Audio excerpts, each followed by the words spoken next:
wine cellar tour with, let me see if I can get your title correct. You are my dad's brother's daughter's husband, Greg Christenson. Welcome.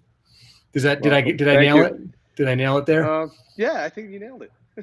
So as you can tell, there's a little family insight here. This is my cousin's husband, Greg, and they just built, I call it a dream home in Bluffton, South Carolina. And part of that dream home, Greg and I have drank many great bottles of wine together. So when he decided to start building this house, it was like, all right, we got to get a good wine cellar into this. And so it was great to be, I was part of the process from start to finish. They worked with a great design firm in South Carolina called Atkins Group. And we're about to take a tour. I've only seen a couple photos, so I'm really excited to see this thing. So thank you for taking some time, Greg. No problem, Jake. Looking forward to giving you a tour. I know I've sent you a couple pictures, but I think the wine cellar is a lot more full than the pictures that you saw, and it has a lot more to go. So I'll show you what the left side of the cellar and the right side of the cellar, and decide which one you can pick on. So, And for those of you, I have if you've watched some of my quarantine live videos, I did explain to the world what left side and right side meant in terms of the quality of my wines. So I always like the left side better because that's where the good wine's kept. How many bottles does this thing hold? I think it's about 1,500 bottles. I think where we ended up, which will have a kind of a feel to a restaurant when you walk into the cellar, and then has I think the triple racks that we created to create space within the wine cellar. I'm pretty much on one hook across the whole room right now, so I have a lot more to go do. So I'm about a third full, I think. They're full, awesome. And one of my favorite things about, or what I'm hoping to really see, is one of the design challenges of this particular cellar was Greg wanted a place to sit and kind of relax. And if you're in a wine cellar sitting and relaxing, it can get a little cold. So they ended up, the designers built a nice kind of dividing wall so you can sit inside the wine room before you get into the cooled area and then see all the wine. So why don't we start taking a look at that? Because as much as I love your beautiful face, I think the rest of the world would like to see the wine cellar. Well, there's a couple things I will preface with is we are recently in this house, so we're not fully furnished yet. So, when we get into the room, it's still slightly empty, but we'll get there at that point in time. So, as you will see, here's the main door to the sitting room. The greatest features about this is it locks, and I can also smoke cigars in the sitting room and not affect the house in any shape or form. So there's a smoke eater right in the sitting room in itself as well. So when I come visit, are you locking this, or do I get like access to come in? No, I've locked it already for all folks that I don't know very well. So, Fair. oops, let me open this. So open the door on both sides here. We'll give you a sense of the room itself.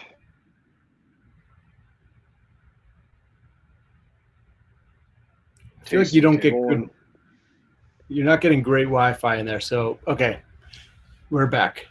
All right. So we have the little tasting area, and then we've got that beautiful wall. Is that iron or steel frame glass? That is a iron frame glass that we did, which part of the cool feature of this is the ceiling itself as well. We try to make it look as close to a wine cellar as possible as well. That's beautiful. That is awesome. That is better than I imagined looking. Yeah, it came out really, really good. So you can see I pretty much got the outside of the glass stocked right now with different wines. Nice. So it looks full from anyone visiting. They don't need to know that you haven't quite filled up the rest yet. No, not yet. So, and then what I have also done as we get in is I've made some spaces for large format bottles too. And when you go in, you'll see a couple of my bigger ones I've showcased. So awesome. Well, why don't we pop open that door and see what's inside? So what people will see is that's a pretty big lock right there.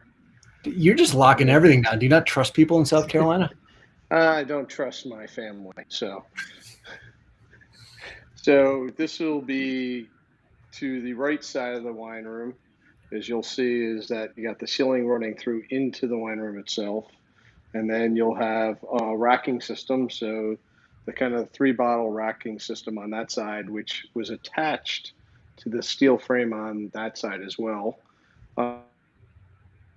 And then we did a side, and then in here we kind of got my white side as well as my cabs sitting on this side, and then you go to this side of the room as you'll see identical on the left side, as well as another triple rack on the wall itself. And heading back into the bar area, so it's not just the wine room, it's the bar area.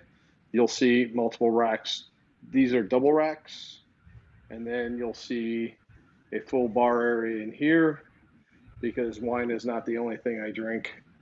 And then we have my little humidor right there, and then another single rack along this wall as well. So there's the wine room. What I'm really happy with, because you had some pretty big qualifications for the overall bottle count that you wanted, and so we did scale a little bit back to make sure you had the sitting room. But I still feel like you got a lot of bottles in there. It doesn't feel that crowded. And by the way, I just got a text from your wife, and she says to show us the cigar eater. I have no idea what that means. There's the cigar. It's not an eater. It's a cigar holder. So that's where all my for my humidor. It's a built-in humidor, and then as I think the smoke eater she was talking about is the fans that go when I can smoke. Oh. So. Got it. Yeah, I don't know how well that shows up online. So, okay, now that we've seen the tour, and what I love about this, my favorite, we talk a lot about design every day of my existence here, and this is that beautiful transitional design. You've got the custom millwork, you've got those warm wood tones, the modern appeal of the metal and the glass, and I think it just gives us this like really interesting thing to look at and super functional because you're 55 degrees in there right now, and it is, and I'm a little chilly in there. So what? Tell me, pick a bottle on there that you think just tells a little bit about your drinking habits, and don't show it to me, and then I'm gonna guess what region you pulled it from. And yes, Randy Green is asking us, is that climate controlled? That is absolutely climate controlled. I forget the system that we specified in there, but we can get it and put it in the remarks. But that is cooled to a 55 degrees. It's got humidity control, and the I think it's double pane glass on the outside gives it enough insulation on that glass wall to keep everything good year round. All right. I got one. All right. So is it something from Washington State? It is not. Oh, see, you've finally broken free of that. I have. Not to say there's anything wrong with that. Greg lived in Seattle for a long time, and a lot of his collection are some of the best Washington State wines you'll see. Whether it's Leonetti or some of those other big hitters from up in Eastern Washington. All right. So what do you got for me? Tell me. I got a. Let me flip it around here. Got an Italian wine that we got last year when we were over visiting Courtney in Italy. So this is one of my little favorites now. Nice. And that is that Montepulciano? There we go. And have you opened up a couple of those already? I have. We've gone through one large format and about 6 other bottles of it. Not too recently ago, but over the holidays we did. Awesome. All right, tell me your favorite part about the wine room itself, and you don't have to say VintageView wine racks, but you can say VintageView wine racks. So I would say, let's see, does it come out? VintageView wine racks. There we go. What I think that the best part about this was the size that I got. Basically has everything I want in here from a size standpoint, and it allows me very much to segregate my wines now, which I haven't had the ability to do in the past because it's always been so cluttered in little areas. So I haven't even brought down my collection from Colorado yet, which is kind of the next steps when we drive out here. But I will be bringing a substantial amount of my bottles from Colorado, which is a little bit of more my Washington collection. Yeah. This happens to be mostly my Italians and California wines that I've visited over the last, I'll call it 2 years. So while we're building the house, everything I visited, I shipped right here in South Carolina, so I didn't have to figure it out. So, well, if you need anyone to take inventory on what you have in Colorado, I'm happy to make the drive and just make sure it's safe. I promise to only bring one wine key. You only can have the right side. Only can have the right side. Amazing. Yeah. So thank you for taking a tour of this. It's so cool to see this because you and I have been talking about this thing for like 2 years now. Yes, it took a long time to get this house built. So this is one part of the dream part of the house that we built. So yeah. So it's always great to see you because, you know, anytime you see a homeowner, whether it's a family or not, and you know they have passion behind wine, and seeing them get to build something that is really, you know, that was the one room that you were. I mean, I'm sure you were excited about other parts of the house, but you talked about this room a lot more than any other room that I remember. I did. In my presence. Well, the other good thing about thank the you wine room again itself, for there's one other good part about the wine room. Oh. There is the view out from the wine room out to the pool and the marsh itself. Well, that doesn't stink at all. So I suspect that you and Eileen are going to be on there cocktailing soon, if you haven't already been. No,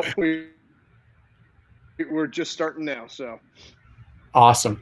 Well, I can't wait till this whole weirdness of the world passes and gives us the opportunity to come visit you guys in person. It's been too long because you're sort of our neighbors at least half the year or part of the year. We're excited to come down and drink some of that wine with you. That'd be great, Jake. And I'm looking forward to seeing you and the kids again soon. So as you can see, I'm actually in Mateo's room. I'm in my 3-year-old's room. This is where I have to do my web broadcast to get away from the craziness of everything right now. I saw you were doing some webcasting the other day from the rooftop. So yeah, anywhere that I can get away from screaming children, barking dogs, my wife on conference calls, all of the above. These are the hazards of trying to figure out how to operate business in a new world, an interesting world. Yeah, it's been fun. Yeah. So thanks for the tour. We'll talk to you soon. Be well. Give my cousin a big hug and tell her I say hello. And thank you again.